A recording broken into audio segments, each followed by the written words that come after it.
Patingin ako grades mo, ha? Ba't ayaw may pakita yung grades mo kay mami? Selo ko? Titignan ko na yung grades mo? Oh, titignan ko, ha? Bakit ayaw mo pakita kay mami? Ha? Hindi ka siguro nag-aaral na mabuti. Patingin si mami ng grade ni Saela. Anong sabi dito? Ha? Ay! Ay! Ba't ayaw mo pakita kay mami?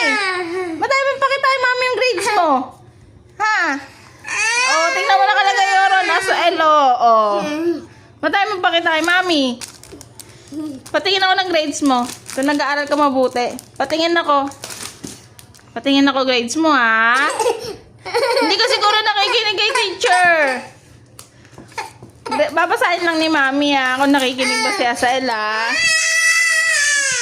Ba't ayaw pakita? Ay, grabing galit, ha? Titignan ko lang naman, eh. Tingnan ko nga kung may very good. Ay, walang very good siguro. Wala kang very good. Ah, naiyak pa kita kay mami? Baka kumakain ka lang sa school. Hindi ka nag-i-school.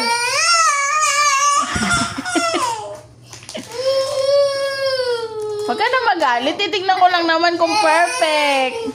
Perfect ba? Ay, dirty yan. Dirty yan, ha? Dirty yan. Perfect ba? Tingnan ko lang kung perfect, ha? Patingin si mami, ha? Bakit ayaw mo ipakita? Titingnan ko lang naman. Oh, tingnan mo, nilukot mo na, oh. Oh.